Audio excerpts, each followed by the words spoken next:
Hi, how are you doing today? How are things been? They are, well, not great, not amazing. Different problems here and there, I think. Okay. Not as good as I have been, certainly. We're going to try something a little bit different today, if that's all right. We've got a sort of new way of really just trying to make sure we get a really good understanding of all the problems you've been getting. Then look at how we can discuss them, work out what the particular issues are, what could be better, what could be positive about them. And also, where there are particular issues, we've got some ways of looking at things slightly differently, which we're going to try with some worksheets that we've got, if that's relevant. See how it goes. But the first thing really is just to see if we can just establish exactly what the issues are that you've got at the moment. And so we're using this rather fancy bit of equipment. And what it asks about are things like your mental health, friendships, other things like that. And really we want you to think about how satisfied are you with your mental health. And you can be totally satisfied, or you can be totally dissatisfied, or you can be in the middle, or a bit either way.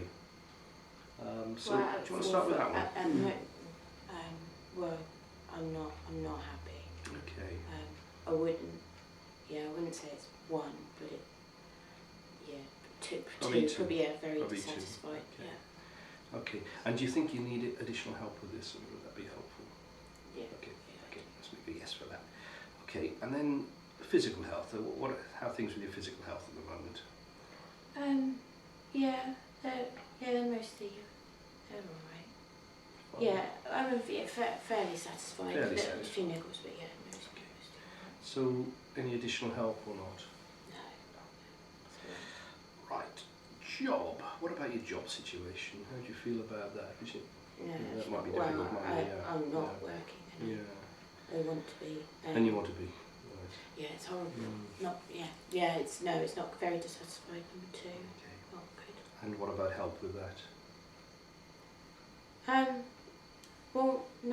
don't know whether it's possible at the moment, but certainly in a few months or Okay. So should we say for maybe this session? Yeah. Okay. Well, we can say yes if you want to say yes. Yeah. Let's go yes. What about accommodation? Where you're living at the moment? How's that? Well, I'm with Mum and Dad, and okay. it's all right. Yeah, I can't really complain. There's some bits I would improve, but in terms of where I live and stuff, I can't. Yeah, so it's in the middle. In the middle, you think? Okay. And do you want help with that at the moment, or not really? Okay. Leisure activities, things you do in your spare time. There's probably a fair bit of that at the moment. I'm not doing anything I really want. Well, I'm doing a bit of painting and bits, but I'm not doing what I want to be. So what do you think about Yeah, very, number two okay. again. Number two, okay. And what about help with that one, do you think? That would be good. Friendships? Yes, that's got worse, particularly over the past month or so. I say 3 because it's got worse, but I've still got a good couple of friends at home. And what about additional help with that? I don't think there's a lot that can be done. Okay, well we can return to that at a later stage, but certainly we put no now. Close relationships? Family, very close friends, people like that, yeah. I think that's probably much the same. It's never been wonderful, but they do what they can. So in the middle 4. And what about help with that? That one. Personal safety, do you feel safe when you're out, or is that a problem? I don't feel safe. You don't feel safe, no. Okay. So, somewhere down here. 2 or 1. Okay, we can make it a 1. What about help with that? Is that? Well, I don't know what can be done. Okay. I certainly would like to feel more safe. Yeah. Medication, how are you doing with that? Not great again. works, and I'm not sure I'm on the right meds, if I'm honest, to yeah. Can help, you think? Yeah, Help on yeah, that? definitely. Yeah, I wanted to talk about that. And how satisfied are you with the practical help that you're getting? The help that people are giving you? What, from the teams Yeah, and stuff? I think particularly from the teams. Fairly satisfied. The cash. Do you want additional help, do you think? I think everyone's a bit. Okay, well let's put yes then. And, you know, it's sometimes a bit difficult because I'm holding it, but how satisfied are you with meetings with mental health professionals? Are there any problems there that we need to deal with? I'd say the same as the one before, 5. Sort of fairly satisfied? Fairly satisfied, okay. So do you feel that's something we need to do something about? That's need help with? No, I think I'm getting what I need. Yeah, no, I don't think I need more help. Okay, so let's have a look at how that all compares with how you've been last time we met. And this gives us just an idea about how things have been going on. Well, yellows, oranges before. Yeah. Because although we've done this before, what we're doing now is we're developing a way of responding to it as well. I know you've seen this thing before. So if we look at what are the key issues, the ones that, there are a number of problems obviously that we need to look at, and there are a number that you said you'd particularly like some extra help with. Now, at the moment we've got things like personal safety, medication, mental health, job situation at the top here. Which do you think are the ones which you'd really want to talk about today particularly? I really wanted to talk about my medication. Right. Okay. And I suppose personal safety, that kind of rules. Personal safety, because that's really stopping me from doing a lot of stuff, which is making me really low, and and that's kind of that then fits into stuff like leisure activities, which I wasn't happy about. Okay, so it sounds like we certainly need to deal with the medication issue, but the personal safety might be one to make a start with, and then see if we can get on to talking about medication as well. Yeah. Maybe we'll just make sure we've got some time to talk about medication as well at this stage. And the other two, as you said, and the others seem to link a little bit into this. So in terms of personal safety, can you tell me a little bit more about what that's about, why you feel so unsafe, do you think? Well, I think this has been going on for a while, but it's got worse and worse, and at the moment, I don't know, I think because when I've been into hospital a couple of times, and the community I live in is a really small one, so everyone knows everyone's business, and I just know that people they think I'm crazy, they know I have a mental health problem, and from that there's rumours, and I get the feeling people just want me out of the community, maybe back into hospital. So every time I'm out, I feel so on edge. I can see people looking at me. I think they're talking about me. Particularly people on their mobile phones. I sometimes can hear them saying my net and say, "She's here," and I just feel so uncomfortable and really. So you're obviously really, this is a really significant problem. Couldn't be worse, is it? Partly what you're saying here. If you were to get better, what would you, and certainly if we were to go up to being, really satisfied with your personal safety, what would that look like? What would that be like? So how if I felt fine with it? If you can imagine the sort of the things that would be different.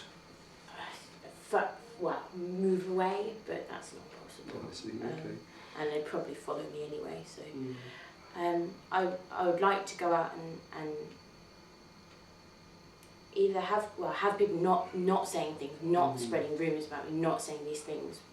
But if they go, I suppose partly just wants to care less. But when you feel like you're going to get thrown back in hospital and things, it's difficult not to care.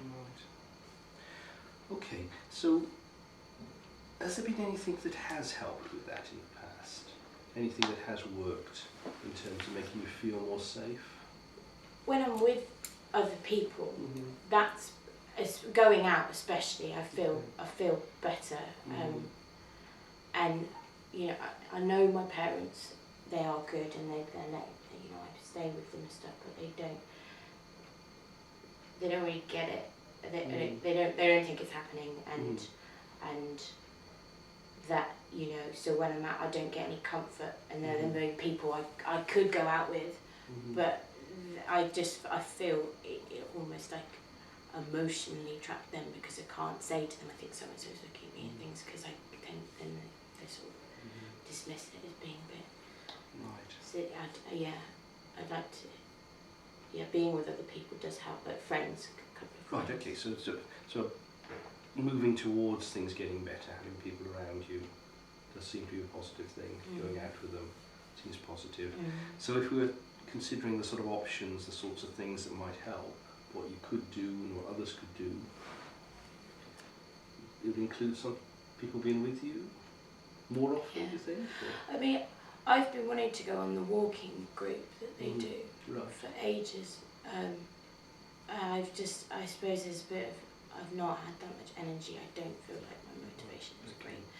I'm tired a lot of the time, but those like that, something like that would be nice, because it's with people, and it's with people that are kind of more. They're not all the rumours about. You know, they're kind of a bit more like me. I feel more comfortable with them, but I don't know. It's hard starting. So you being able to go out on a walking group would be helpful, but you're feeling quite tired at the moment, and obviously have these worries about people. I mean, are there things that others could do to encourage you to go out, or others could do to help you with this particular issue, particularly the personal safety issue? Well, I suppose I should be the one doing it. I should maybe be looking at more things I can go to, but it's quite hard. I suppose I've got the internet and stuff, but it's quite hard to kind of know everything that's going on. And you know, getting there and back, because mum and dad both work, and I feel like I'm being a burden if I ask them to like take me there, and they can't be with me anyway during the day, and during the day is when I feel, well, sort of afternoons when I feel okay. Nighttime I wouldn't go out at night, no way. Okay. Have you talked about this with anybody else who might be able to go with you? I mean, we're discussing it for the first time now, and I wonder whether we might be able to get a support worker or somebody who would go out with you. How do you feel about doing something like that? Yeah, that would be better. That would be good, because I'd like to, if my friends work as well, and my friends, well, not so much, but a couple of them I'm still, you know, are good, but they just can't. So if someone, you know, who's maybe not even similar age, but yeah, like a support worker or something like that, that could work. Sorry. So if we would agree on some actions, I mean, one thing might be we could see if we could explore some ways of getting you, helping you get out, helping you support you when you go out, when you're with other people. But I think there's also this sort of fundamental problem that you really feel unsafe and you feel people are talking about you when you go out. It's just, you know, it's just when you're with someone else, you can, even if you don't want to go, say to them all the time, someone says, look, you can talk to them, and you can like distract yourself by keep engaging with them. Whereas when I'm by myself, it's just it's overwhelming. I just feel like, you know, the world is closing in on me. Okay.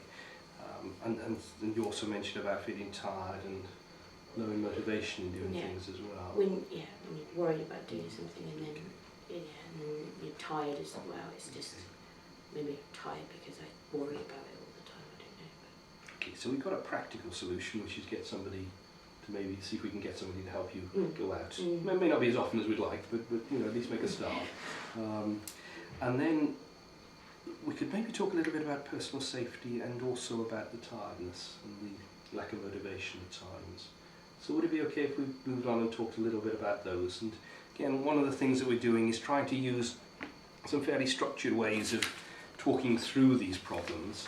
So if we were to take, should we take the tiredness first of all, and see, and the lack of motivation, and just look. We've got a worksheet 4, which is about, you know, what's the problem? Sorry, the wrong one. We will make this first. Worksheet 5. It's about motivation, which is about how quite often when you're stressed in the way that you have been, and the sort of problems you get. We sometimes talk about negative symptoms. It's just that you get up and goes, got up and gone. You know, that actually getting that energy to go is really quite important. And of course, this all fits in with your fears about going out as well.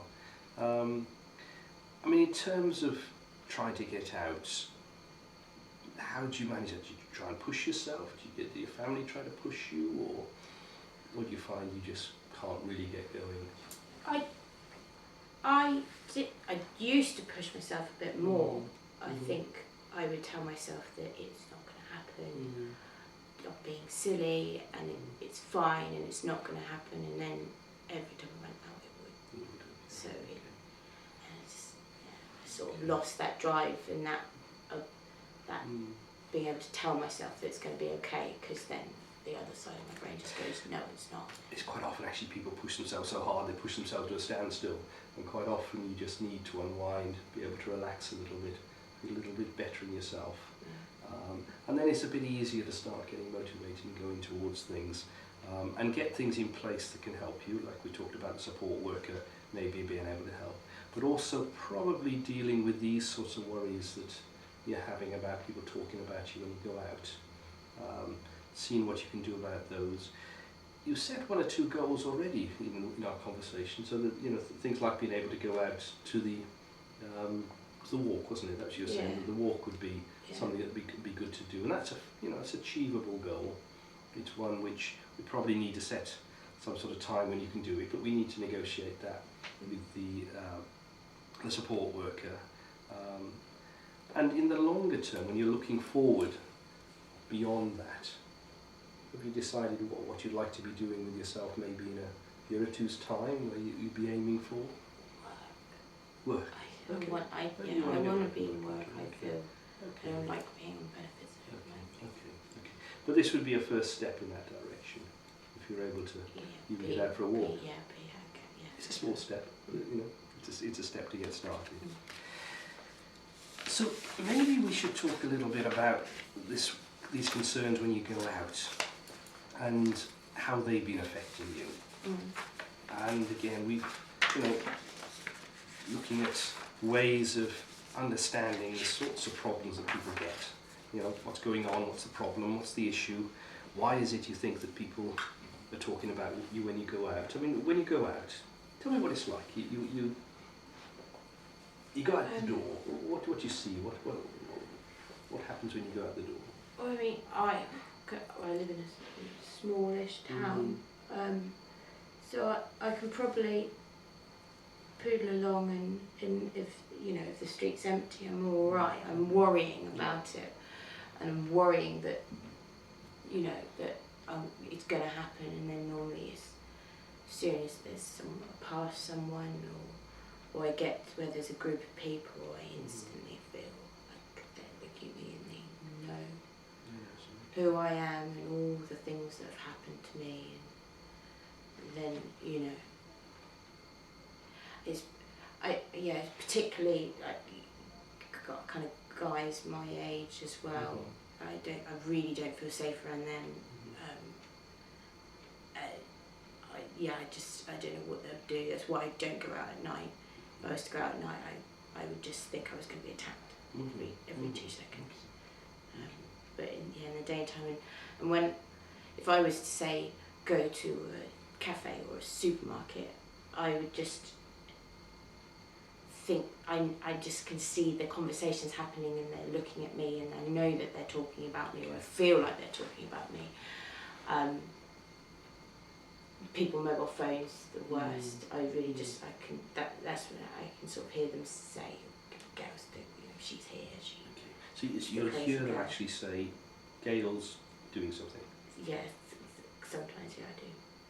Sometimes, or every time. I mean, does it vary? It's a lot of the time, and if I don't hear it, then I think that they've said it anyway, because I've heard it before. And what do they say Gail's doing? but she's here and it's that crazy one and she needs to get out and we need to, and stuff like that. Okay. And you hear this pretty clearly, do you? Well, I mean, it's in a busy place, but I feel, yeah, I can certainly hear my name.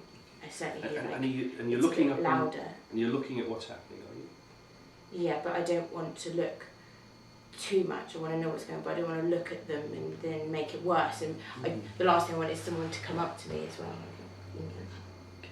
It's worth just examining what's actually happening, so you know clearly what's happening. And how long has that been going on for? That a couple of months. No, probably longer than that. Maybe 3 or 4 months. It's not been. Well, it was really bad a while ago, but not. It wasn't the same. I haven't had the people kind of just feeling like everyone's talking about me. Certainly not hearing the people on the phones.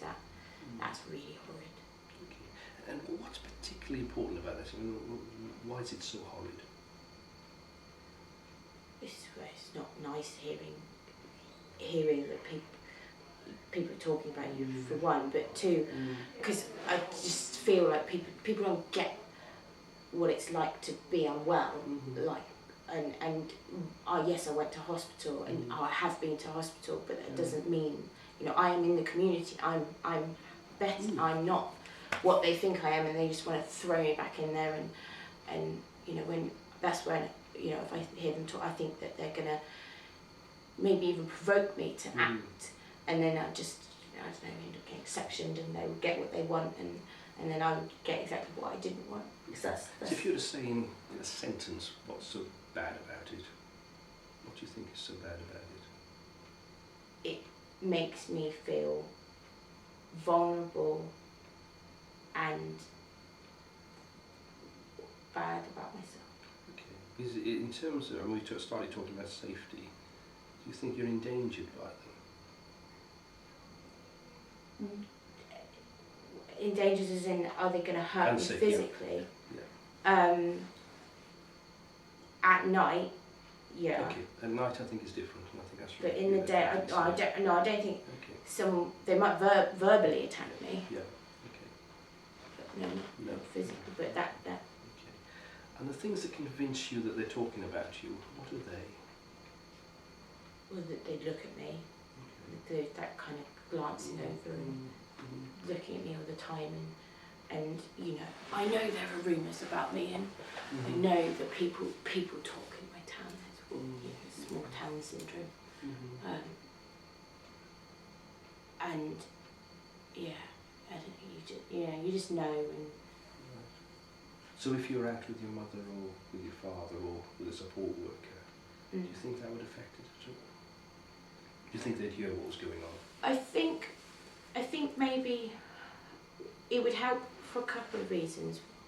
One, because I think that they're less likely to if I'm with someone else, they're less likely to do anything because there's someone else who's not with me. They're not going to target my mum or my dad, or a support worker. And it helps me to kind of just talk with them, and I don't pay attention to it as much, and also I don't look like the crazy loner girl walking around by myself if I'm with someone, which is what I feel everyone thinks anyway. Right, okay. So in terms of what you need to do about the belief, what are the things that you can do you think, about what's happening? What I can do about the rumours? Well, I think just about the situation, really. This problem with people, your beliefs that people are talking about you. I mean, as far as you go, as far as your life is, what can you do to make your life better in relation to this?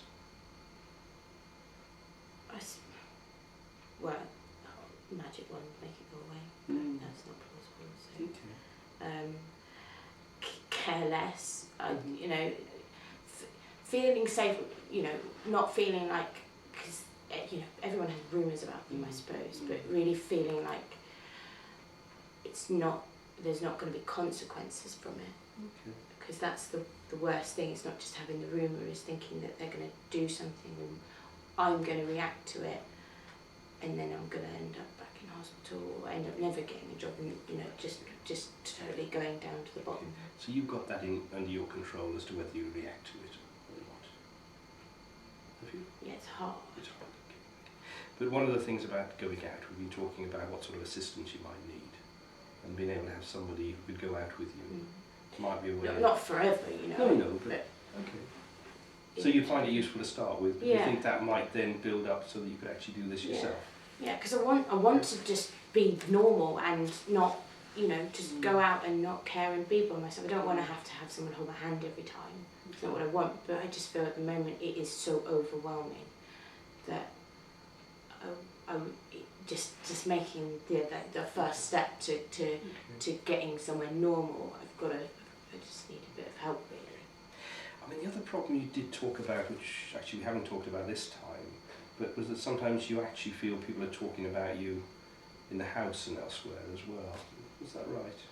Yeah, well, I mean, I do sometimes think that, you know, people from my area walk past and saying things, but when I do hear the lady and the man, they sort of they talk to me, not all the time. It's not like they're constantly talking to me, but they sometimes sort of tell me about things that are going on.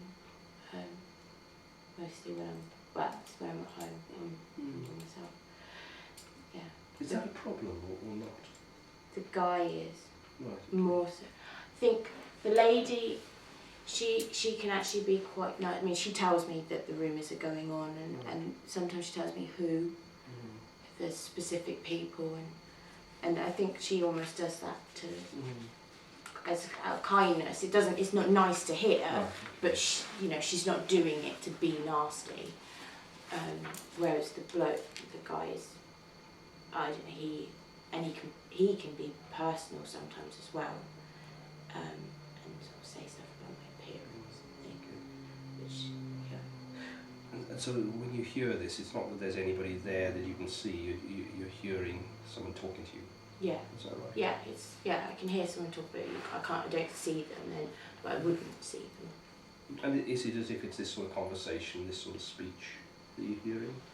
Yeah, I can almost place them in the room, but they're not quite, because it's quite wide. I can hear them a bit. Are they shouting? Are they mumbling? No. It's like normal voice. Sometimes they can be a bit quieter, or when the nasty stuff can be a bit louder, but they don't shout. No. Right. Okay. And do you hear this when anyone else is around, or is it just when you're on your own? Pretty much when I'm by myself. It does happen at the odd occasion when I'm with my dad in the lounge or something. And do they hear it? Do they hear what you hear? No. No. Have you checked that, or is that just? Yeah. I used to. It's been going on for a while. I used to check, and no, they definitely didn't hear, and they definitely didn't like me asking them. So I've stopped that, but no, they don't. Do you understand why they don't hear it and you do? Yeah. Well, I think I do. Well, I know that people say people with my illness, they hear voices and things like that, and part of my head does think like that, but then they know so much about me, and they know what I'm thinking, and it's always the same two people, always, and it's so consistent that I can't help but feel like it's, it's not someone hiding under my bed or anything, but it's something else, without that sounding really strange, like another level, another plane. Another sort of level of consciousness, or spiritual level. Kind of like maybe they're a spirit, maybe they're some, maybe it is a ghost, maybe it's spiritual, something somewhere, someone who's been, who has been walked this earth, but doesn't anymore for whatever reason. You don't sound absolutely sure about it, is that? Well, I suppose part of my head tells me, and other people, that I spoke to, tell me that it's an illness and you hear voices, etc. But when you're just, you know, you feel in your stomach that it's something, and I wouldn't say special, but something more than that. Right. And yeah. I mean, do you know much about voices? Have you heard about people hearing voices in different circumstances? I know, well, obviously I've been told that people with my illness hear voices. Yeah, that's certainly one occasion. I mean, there are quite a lot of other occasions when people hear voices and, you know, they're not ill. They're just, I mean, Joan of Arc said to hear voices. Quite a lot of famous people have heard voices. It's something which can happen when you're having problems sleeping or when you're dozing off to sleep. Sometimes hear your name shouted. I've had that. My name shouted once when I was dozing off to sleep. It's quite puzzling because it sounds very real. Or sometimes when people are under very stressful circumstances. Some of the hostages, when they were taken hostage in Lebanon, describe in their books how they hear people speaking and getting quite paranoid and feeling they're being talked about as well. And it's very understandable in that situation. But hearing people speak is something that can often happen. It may be related to sleep, but a lot of it sounds like dreams, it's nightmares. Some people who hear voices talk about it as rather like a living dream or a living nightmare. And it's as if what's happened is your sleep, whatever it is, switch hasn't turned off, and in the day you're still hearing people talking to you. And we know that when people do hear voices, sometimes with illnesses or other circumstances, that the speech area in the brain is ticking away, talking. And so they're not hearing the sound through their ears, but they are hearing voices, they're hearing people speaking. And that's just part of what normal brain can do, but it can certainly also happen when you're unwell. So you know, just because you're hearing voices doesn't mean that it's necessarily related to illness. Well, it might be, because certainly you have got problems which might relate to that. I think what we can do is talk a little bit about what the voices are saying as what you're hearing, because sometimes that can be quite troubling, and you mentioned the man can be quite troubling. And we could also talk a little bit as well about how you cope with it, what's the best ways of managing that. You may have ways of doing that already, and we can sort of try and build on those perhaps. I think we've probably done quite a lot of work this session. How do you feel about it at the moment? Yeah, it's never fun talking about these things that much, but particularly with the maybe help getting out and about. That's good. And we did say we'd talk about medication as well, so you know, maybe we'll spend just the last few minutes just talking about medication, working out just what the problem is, how we can deal with it, what would be the best case scenario for that, and maybe get an action plan together so that we can go and work out something practical that we can do about that. Does that sound okay? Good. Yeah. Okay.